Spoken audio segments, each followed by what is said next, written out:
Hi everyone, this is robin और एक बार फिर से मैं आप सभी का स्वागत करता हूं हमारे इस प्लेटफॉर्म पे और एक नई सीरीज़ में जहां पर मैं किरण पब्लिकेशंस की English language chapter wise books के एरर डिटेक्शन के क्वेश्चंस की एक सीरीज़ आपके लिए लेकर आऊँगा। ये पहला पार्ट आपका इसका होगा, एक सेपरेट प्लेलिस्ट मैं इसकी आपकी क्रिएट कराऊँगा जिसका लिंक आपको डिस्क्रिप्शन में मैं डाल दूँगा।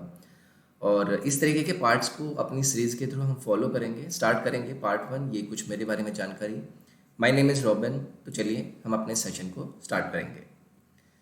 तो ये पहला स्टेटमेंट आपके सामने है, आपको भी आंसर करने की कोशिश करनी है। और ये जो हमारे इस सेशन के अंदर क्वेश्चंस होंगे, आप भी कोशिश कीजिएगा कि लास्ट में आप अपना स्कोर ज़रूर शेयर करें। आप बताएं कि आपने कितने सही किए थे, कहाँ कहाँ पर आपको गलती हो गई थी। और मैं ट्राई करूँगा कि कमेंट सेक्शन में मैं आपको आपके क्वेश्चंस के आंसर करने की कोशिश करूँ। तो स्टेटमेंट आपको दिया गया है, you must either be regular with your studies and study for longer period before the examination. Sentence का अर्थ कुछ इस तरीके का निकल रहा है कि या तो आपको अपनी स्टडीज़ में रेगुलर होना चाहिए और स्टडी करना चाहिए काफ़ी बड़े टाइम तक अपने एग्जामिनेशन से पहले। तो देखिए, अगर यहाँ पर आई गेस आसान है, ये जो चीज़ें आपको एरर डिटेक्शन में दिखती हैं वो काफ़ी कॉमनली हाईलाइटेड हो चुकी होती हैं। तो अगर मैं आपसे बात करता हूँ किसी फ्रेज़ को और किसी इस तरीके के कंजंक्शन को यूज़ करने की, तो हमेशा आपका एक कनेक्टर होता है जिसे मैं ईदर के साथ हमेशा यूज़ करता हूँ। और मैं कभी भी ईदर के साथ का आपका यहाँ पर और यूज़ कर सकता हूँ, लेकिन मैं यहाँ पर एंड यूज़ नहीं कर सकता था। अगर मैं एंड के साथ और और की जगह पर मैं यहाँ पर क्या कर सकता हूँ, एंड की जगह पर मैं और यूज़ करूँगा, तभी मेरा ईदर और का कनेक्टर यहाँ पर पूरा होगा, जो कि मुझे एक करेक्ट कंजंक्शन का यहाँ पर फॉर्मेशन देगा। You must either be regular with your studies और study for a longer period before the examination. आप और भी एग्जाम्पल्स को यहाँ पर समझ सकते हैं, जैसे कि मैं आपसे कहता हूँ, इधर ही कुड नॉट कम और he did not want to. या तो वो नहीं आ सकता था, या तो वो नहीं आ सका, या फिर वो आना ही नहीं चाहता था। तो यहाँ पर ईदर और का आपका कनेक्टर बनता है, जो कि एंड की जगह पर इस सेंटेंस को आपका और लगाने से करेक्ट करेगा। नेक्स्ट है, the new taxation rates announced by the government are bound to affect the export sector। अपना आंसर कीजिए, आप ट्राई कीजिए कि आपको इसको पहली बार की रीडिंग में ही आइडिया लग जाए कि इसमें इशू क्या था। तो देखिए, मैंने यहाँ पर एक वर्ड यूज़ किया, इफेक्ट। मैं आपको इस वर्ड को लिखता हूँ कि एक तो होता है आपका इफेक्ट और एक होता है आपका अफेक्ट। अब देखिए, इफेक्ट की मैं बात करूँ तो इफेक्ट का अर्थ होता है कि किसी चीज़ पर प्रभाव पड़ना। मैंने किसी चीज़ पर प्रभाव पड़ने की बात करी है। और अफेक्ट की बात करता हूँ मैं किसी को प्रभावित करना चाहता हूँ, यानी कि I want to produce a change. तो ऑब्वियसली अगर मैं इस स्टेटमेंट को पढ़ना यहाँ से स्टार्ट करता हूँ कि the new taxation rates announced by the governments are bound to effect होंगे या वो अफेक्ट होंगे, क्योंकि जो टैक्सेशन रेट्स गवर्नमेंट ने अनाउंस किए हैं वो ऑब्वियसली उसको प्रभावित करने का काम करेंगे, यानी कि अफेक्ट करने का काम करेंगे, इफेक्ट करने का नहीं। इफेक्ट क्या होता है? इफेक्ट आपका एक ऐसा सेंस देता है जहाँ पर आप किसी चीज़ को करने की बात करते हैं, किसी चीज़ पर प्रभाव पड़ने की बात करते हैं। ठीक है, तो ये हो जाएगा आपका यहाँ से अफेक्ट करेक्ट हो जाएगा, और आपका थर्ड पार्ट में क्या हो जाएगा, यहाँ पर एरर हो जाएगा। These days job opportunities are not as better as they used to be in the early 70s। Sentence को समझना है, सेंटेंस में दिए गए सेंस को भी समझना है, और फिर बताना है कि भाई करेक्ट यहाँ पर आपका चीज़ क्या हो सकता है। These days job opportunities are not as better as। तो देखिए, यहाँ पर आपने as के साथ कुछ चीज़ ली, फिर उसके बाद आपने as लिया, सेंटेंस में आपने यूज़ किया है बेटर। तो ये जो फ्रेज आपका इस तरीके का होता है, जब मैं एज के साथ कोई चीज़ यूज़ होता हूँ तो यहाँ पर आपका हमेशा आना चाहिए एडजेक्टिव, जो कि आपका पॉजिटिव डिग्री में रहना चाहिए। अब पॉजिटिव डिग्री आपको पता है कि आप अगर किसी चीज़ को क्या बात करते हैं जहाँ पर आप कंपैरिजन नहीं करना चाहते हैं। ठीक है, बेटर में क्या है, आप दो चीज़ों के कंपैरिजन करने की बात कर रहे हैं।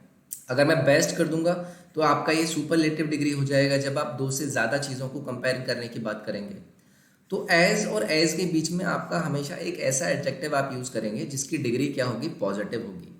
और बेटर की आप, अगर मैं पॉजिटिव डिग्री की बात करूं तो ये आप यूज़ करेंगे यहाँ पर गुड, के these days job opportunities are not as good as they use to be in the early 70s। के अर्ली 70s में जो जॉब अपॉर्चुनिटीज होती थी वो उतनी अच्छी नहीं रही हैं जितने कि आप। ठीक है, तो ये यहाँ पर आपका क्या आ जाएगा, गुड आ जाएगा। नेक्स्ट है, when viewed with his point of view the entire episode assumes a different colour all together.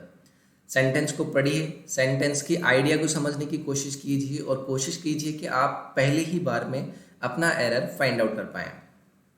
When viewed with his point of view, देखिए अगर मैं किसी पॉइंट ऑफ व्यू को देखने की बात करता हूं तो मैं हमेशा viewed from यहाँ पर यूज करूंगा, from his point of view। with की जगह पर मैं यहाँ पर from यूज करूंगा। अब देखिए मैं अगर बात करता हूँ from one's point of view तो मैं बात करता हूँ कि किसी के दृष्टिकोण से मैंने किसी चीज़ को देखा है, ठीक है। इसी तरीके से अगर मैं आपसे और कोई एग्जाम्पल लेने की बात करूँ तो मैं ये बोल सकता हूँ कि यार from a financial point of view the project was a disaster. मतलब मैं अपना एक राय यानी कि अपनी एक दृष्टिकोण बनाता हूं तो मैं हमेशा अपना यूज करता हूं from a point of view. तो यहां पर विद नहीं आएगा आपका, फ्रॉम यहां पर करेक्ट यूजेज होगा। नेक्स्ट है आपका on many occasions we did help the poor people by way of giving them food to eat and clothes to put on. तो अच्छे से आपको देखना है, ये तो बहुत ही आसान है, ये तो आपको पता भी होगा कि जब भी मैं आपका डिड, डज या फिर डू यूज़ करता हूँ तो उसके बाद जो आपकी वर्ब यूज़ होती है वो आपके सिंपल फॉर्म में होती है। तो यहाँ पर आपका हेल्प यूज़ होना चाहिए था, हेल्प्ड आपका यहाँ पर गलत हो जाएगा, ठीक है। ये तो आसान था। अब जैसे मैं बात करता हूँ फॉर एन एग्जाम्पल, मैं एक और चीज़ बात करूँ, मैं आपसे कहूँ कि भाई ही डज लुक टायर्ड, तो डज के बाद मैंने लुक यूज़ किया, मैं ये नहीं बोलूँगा ही डज लुक्स टायर्ड। या फिर मैं आपसे एग्जाम्पल बोलूँ कि यार she did at least write to say something, ठीक है। तो शी डिड एटलीस्ट राइटेड या फिर रोट नहीं लिखूंगा मैं, शी डिड लिख दिया मैंने, डिड मैंने अगर यूज कर लिया है तो मैं वहां पर आपका वर्ब क्या यूज करूंगा, राइट ही यूज करूंगा, ठीक है। नेक्स्ट है unless it is accepted to both the parties an arbitrator would be of no use to settle this dispute. Sense समझना है आपको सेंटेंस का कि भाई जब तक आप ये एक्सेप्ट नहीं करेंगे, आई मीन दोनों पार्टी एक्सेप्ट नहीं कर लेंगी, तो किसी आर्बिट्रेटर यानी कि किसी बिचौलिए का उस कंडीशन में सेटल करना उस डिस्प्यूट को किसी भी तरीके से आपके लिए फ्रूटफुल साबित नहीं होगा। तो देखिए मैंने यहाँ पर यूज़ किया है आपका एक्सेप्टेड टू, ठीक है। तो एक्सेप्टेड की अगर मैं बात करता हूँ, एक्सेप्टेड टू के स्थान पर क्या आपको नहीं लगता कि मैं यहाँ पर या तो एक्सेप्टेड बाई यूज़ करता या फिर मैं यहाँ पर यूज़ करता एक्सेप्टेबल, एक्सेप्टेबल टू। ऐसा मैंने क्यों कहा, क्योंकि जब भी मैं एक्सेप्टेड यूज़ करता हूँ तो एक्सेप्टेड देता है मुझे वर्ब का सेंस। अब इस सेंटेंस में मुझे लेना है किसी इस तरीके की चीज़ कि भाई अनलेस वो एक्सेप्ट दोनों नहीं करेंगे, मतलब वो चीज़ एक्सेप्ट नहीं होगी दोनों के लिए, तो स्वीकार योग्य नहीं अगर होगी, तो मुझे क्या यूज़ करना पड़ेगा, acceptable to both of them, ठीक है। तो मुझे एक्सेप्टेबल वहाँ पर यूज़ लाना पड़ता है या फिर मैं एक्सेप्टेड बाई यूज़ करता तो मेरा ये करेक्ट सेंटेंस बनता है, ये सेंस मेरा सही बनता। तो यहाँ पर ये एक्सेप्ट टू आपका यहाँ पर सही नहीं होगा, या तो आप एक्सेप्टेबल टू करिए या फिर एक्सेप्टेड बाई कीजिए।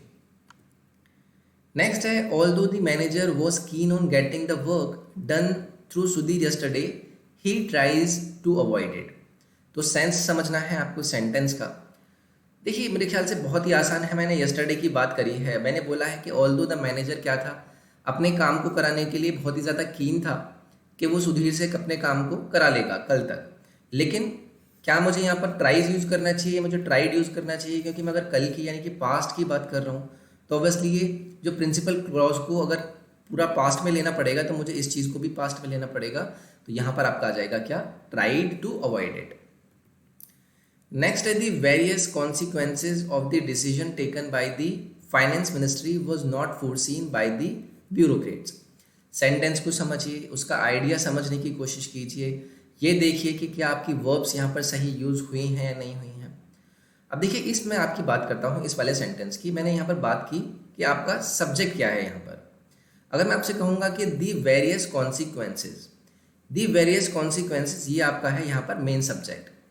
अब ऑब्वियसली जो आप वर्ब यूज़ करेंगे वो क्या यूज़ करेंगे, इस मेन सब्जेक्ट के हिसाब से यूज़ करेंगे, जो कि आपको यहाँ पर क्या करना चाहिए था, वर यूज़ करना चाहिए था कि भाई the various consequences of the decision taken by the finance ministry were not foreseen by the bureaucrats.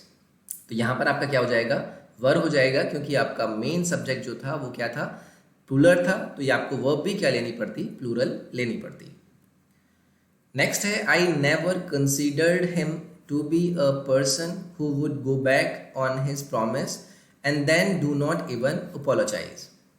Sentence को समझना है, सेंटेंस के आइडिया को समझने की कोशिश करनी है और देखना है कि क्या मेरा ये सेंटेंस करेक्ट फॉर्मेशन में जा रहा है या नहीं जा रहा है। तो देखिए, मैं आपसे बात करता हूँ कि जब भी कोई इस तरीके का सेंटेंस दिया जाता है कि आपको दो सेंटेंस उसमें कनेक्टिव मिले, तो हमेशा आपको क्या करना है कि दोनों को इस तरीके से दिखाना है कि वो कनेक्टर्स हैं। आप उन दोनों में अलग अलग अपना इनपुट नहीं डालेंगे, उसमें आप मेन वर्ब या फिर कुछ इस तरीके की चीज़ ऐड नहीं करेंगे। जैसे कि I never considered him to be a person, जो कि क्या करेगा, who would go back on his promise, and then, तो आपको यहाँ पर डू की ज़रूरत नहीं थी। And then not even apologise, यानी कि आपने इस डू को यहाँ पर ज़रूरत करने की ज़रूरत ही नहीं थी, क्योंकि आपने considered him to be a person who would go back on his promise. आपने एक कोशिश कर ली थी स्टार्टिंग में ही कि मैं अपने सेंटेंस को इस तरीके का स्ट्रक्चर देना चाहूँगा कि मेरे क्लॉज क्या हों, दोनों सेम लगें। तो इसलिए यहाँ पर डू का जो सेंस अगर आप इंक्लूड करते हैं तो आपके दोनों ही क्लॉज को अलग अलग कर देगा। लेकिन आपको इस सेंटेंस को एक सिंगल क्लॉज में बनाना था, तो आपको इस डू की ज़रूरत यहाँ पर नहीं थी।